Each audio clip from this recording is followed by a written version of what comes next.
Let me go straight across to Anita Bose, who's joining us on the broadcast. Anita ji, thank you very much, as always, for your time here on Mirror Now. Can I start by asking you, I wonder if you're keeping tab of the news playing out here in India today, and there's again a raging war over the legacy of Netaji Subhas Chandra Bose. There are allegations today that the RSS is trying to exploit Netaji's legacy. Would you accept that? Let me first of all state that I'm very happy that people across the political spectrum want to honor Netaji. I think this is a very significant thing for him because I think the love and the reverence that people give him in India repays him for his sacrifice for India. So I have no problems with RSS or any other political party honoring him. On the other hand, Netaji stands for his own values and his own views. And if members of all parties want to embrace those views, it is certainly welcome. And if RSS, for example, would turn to certain attitudes Netaji had, like his respect for other religions, and his wish that members of all religions live together peacefully in India, then this would be all the best. Could I ask you what Netaji's views on the RSS were? Would you necessarily say that the ideologies were poles apart?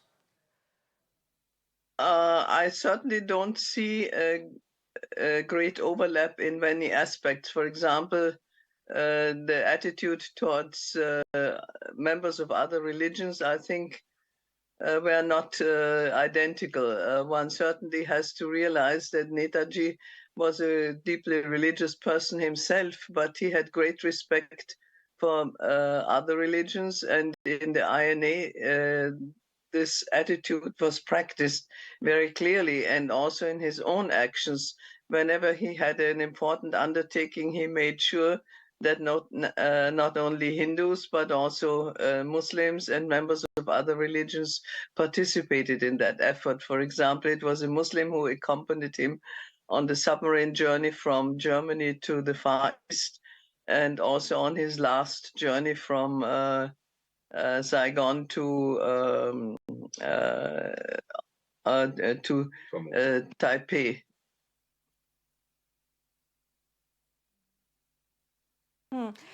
Anita ji, then can I ask you, we know there is a legacy war here in India over Netaji, and that's a good thing, right? That's not necessarily a bad thing. That is necessarily, I would say, a good thing, given what he represented. Why do you think we are seeing that, that fight for his legacy being played out between the Congress party, between the BJP, the TMC as well? Why do you think that is happening? And which party do you think ideologically is he closest to? I think along with Mahatma Gandhi, Netaji today probably could be considered the most revered and respected leader of the independence struggle in India. And therefore, any politician would be interested in claiming a closeness to persons like Gandhiji and Netaji. And therefore, I think it's not surprising that members of different parties claim this closeness, even though they may not have agreed during the time period when Netaji was active. Anita ji, many people will argue that Netaji is a national icon. His statue, after all, stands at the India Gate.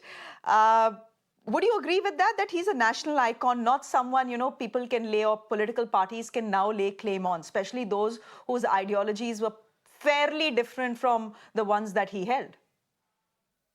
I certainly would agree with that, because after all, today, I think honoring him is a thank you for what he has done. And it is quite legitimate that members of different political leanings want to thank him for what he has done, because I mean, the men and women of those days sacrificed a lot for India's independence, and I think those who live today are the beneficiaries of these efforts. So I think even if parties today they do not agree with details and the ideology of Netaji, there's nothing wrong with their honoring him.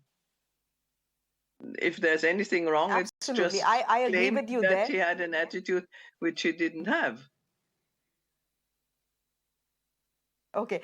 My last question, the sense we get here is that this present government, the BJP, has actually walked an extra mile to honor Netaji Subhas Chandra Bose, your father, the way he should have been originally, and that the Congress largely had ignored him. Is that a sentiment you hold as well, ma'am?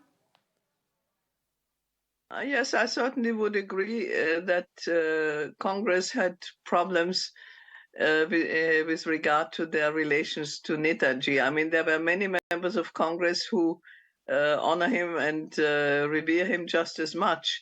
But on account of the disagreements between my father and Mahatma Gandhi and the right wing of Congress, some of the Congress members have problems. And on the other hand, I think after independence, when Congress held power at the governmental level for many decades, there was an interest in maintaining the claim that it was the Congress activities, meaning the nonviolent part of the independence movement, that was the main factor for gaining independence. And of course, when later documents were declassified, we learned that it was very much an effect of the Indian National Army that Britain could not hold on to India any longer.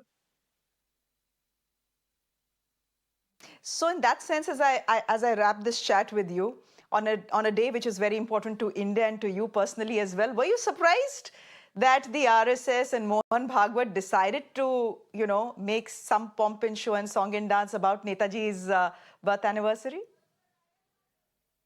As I mentioned before, I'm not surprised that people of all walks of life and of all ideologies want to thank Netaji today. So in a way, the RSS wish to honor him was not surprising. On the other hand, I certainly would take exception to having the RSS claim Netaji as agreeing with their own ideology, because that, to my mind, in certain important aspects, is not the case. I would agree that the aspect of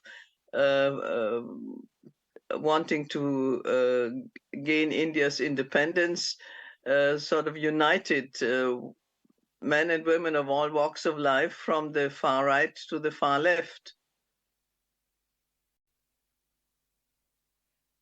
Anita ji, always good to have you here on Mirror Now. Thank you very much for joining us and sharing your thoughts. Jai Thank you Hind. very much indeed.